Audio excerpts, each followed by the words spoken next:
Hey everyone, this week for dinner we had goulash and we had smothered breakfast burritos one night.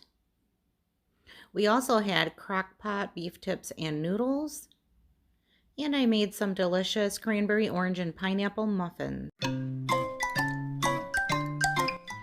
Here it's Tuesday, and I'm not exactly sure what happened to Monday. Monday is gone with the wind. You know how they say Tuesday's gone with the wind? Well, Monday was just gone with the wind for us.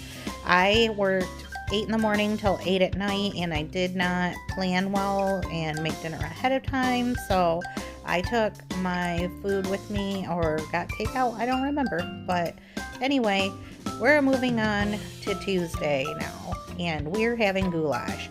I just cooked up some 90% lean ground beef. I didn't have anything to drain off of this.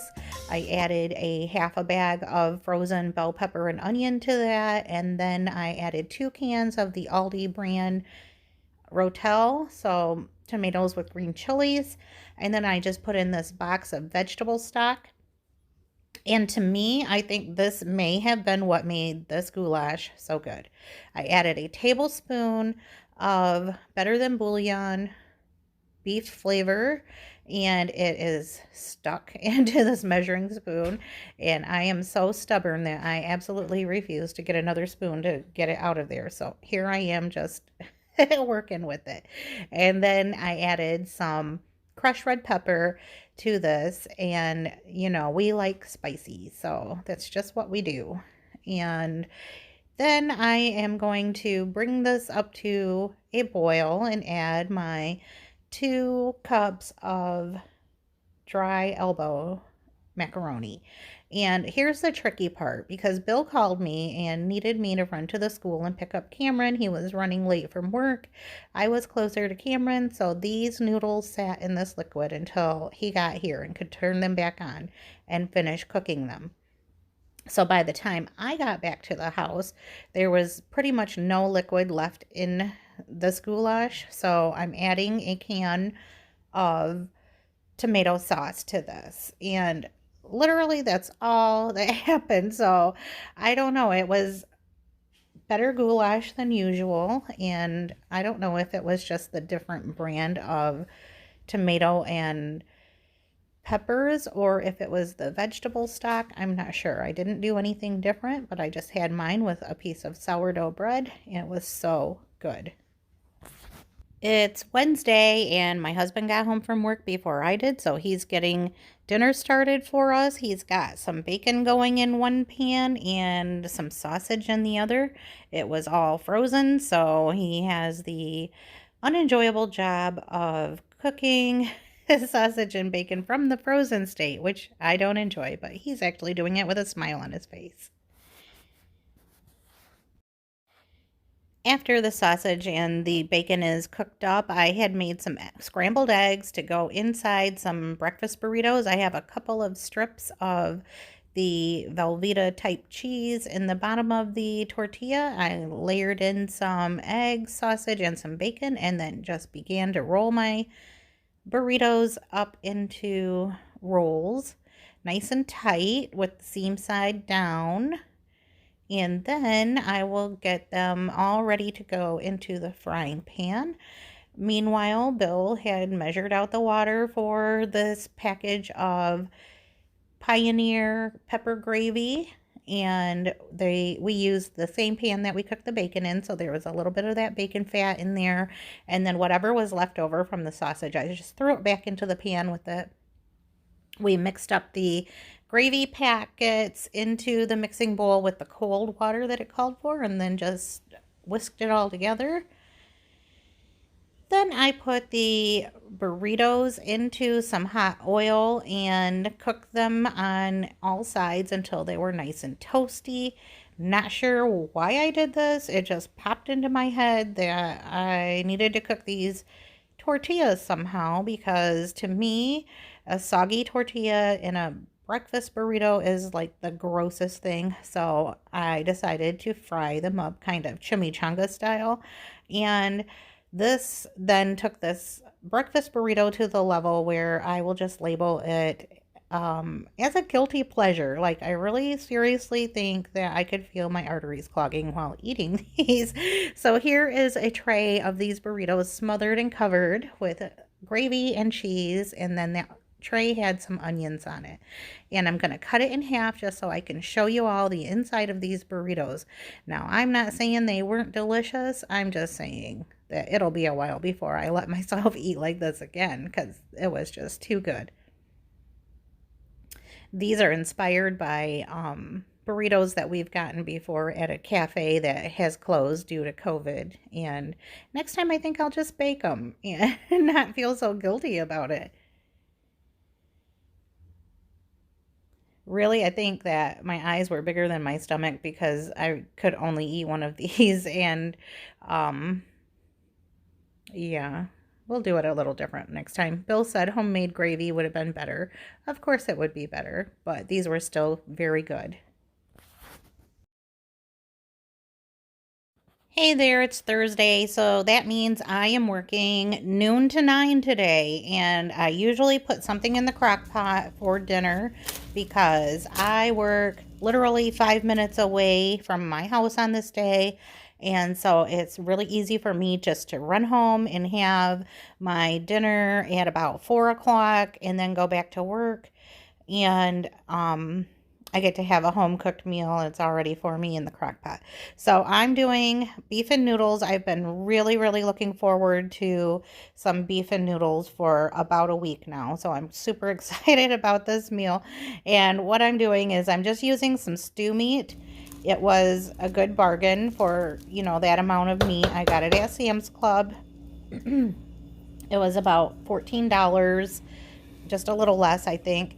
And I put in one of those envelopes of onion soup mix and 2 brown gravies, and then just some black pepper. And that's all I'm going to do at this time. I figure everyone can put salt on their own if they want to. And I decided that since I had a little time before I had to go to work, that I was going to whip up a batch of muffins. It feels like fall to me when you have muffins in your house. It smells so good.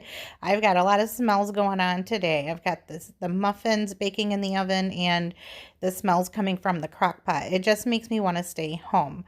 So anyway, I am just using a box mix. It is the Great Value brand of orange, what is it? Cranberry, orange, quick bread, and muffin mix. So I do not bake very often, and when I do, it's never following the rules. I mean, clearly the recipe is on the box, and I'm still doing my own thing. So here I am draining some of the liquid out of this pineapple because I thought pineapple would just taste really good in this mix also. I always have to be a little extra, a little different. I don't know, but I just don't know what's wrong with me, why I do these things. But anyway, here I go. I'm just trying to get some of this pineapple juice out of the canned crushed pineapple and using that in place of the water that the box mix called for. It's calling for 2/3 of a cup of water. So I'm getting as much juice out, and then I'm just going to add some water to that juice. And obviously this is a 1 cup measuring cup, and I don't even know how much of that cup would be 2/3. So I'm just really just guessing here, but I'm just going to let you know it turns out fine. That's usually how it goes with things that I bake. I mean, cooking to me is a lot of voodoo and magic, and baking is like science and mathematics, and I am terrible at science and math. So I'm just putting my little voodoo twist on this box mix. So I'm just putting in some spoonfuls of the canned pineapple, just kind of what I thought would be good. And I thought that this pineapple would maybe give these muffins a really moist texture and kind of give it something, like more texture. That's what it is. Well, I realized when I was putting them into the cup that this mix actually has a lot of texture with the cranberries in it. I was pretty surprised at how good it actually tasted. And yes, I did taste the batter, of course. as I was on my way to the sink with the bowl. You got to taste it, right? So I am just getting that all mixed up with the same little spoon that I was using to get the pineapple out of the can. I didn't want to dirty up any more utensils, of course. It's just how I am. I would use a freaking chopstick if that's what I had in my hand at the time. So anyway, I'm going to fill up these muffin liners. I have this really big muffin tin, and I like to make some really big muffins in it. That's just what I like. I like a big, heavy, dense muffin. And so I will be overfilling this, of course, because that's how I do. When I bake cookies, I put too many on the pan. I always crowd things together. I have a problem. I admit it. So anyway, I'm just going to put all of this muffin mix into these 6 muffin cups and call it good. And when they look like they're full, I'm just going to squeeze some more in. And when it looks like I can't squeeze any more in, I'm just going to put some more in there.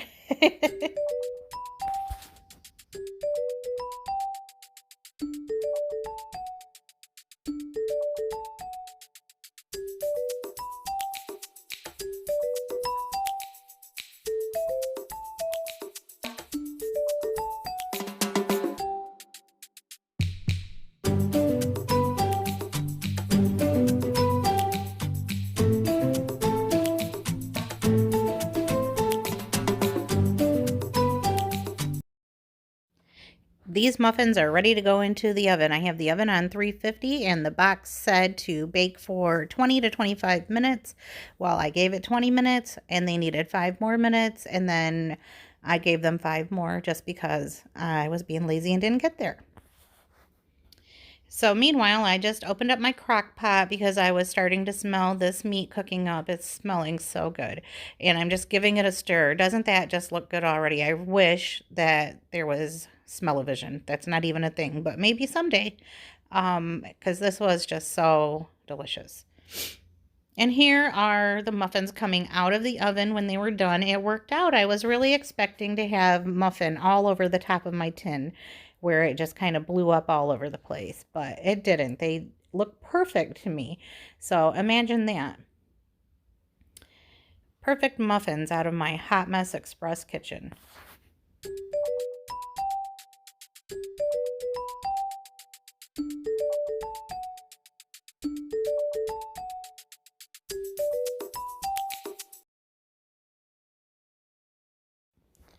There's a lot of back and forth going on here, but I decided to get these noodles cooked up a little ahead of time, and I'm just going to cook them a little bit and then put them in the crock pot.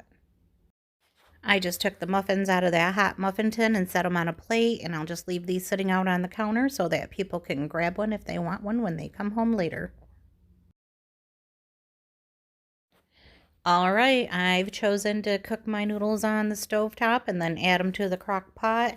I am just going to turn my crock pot down on low and keep it warm. My crock pot runs hot. I think I've mentioned that before.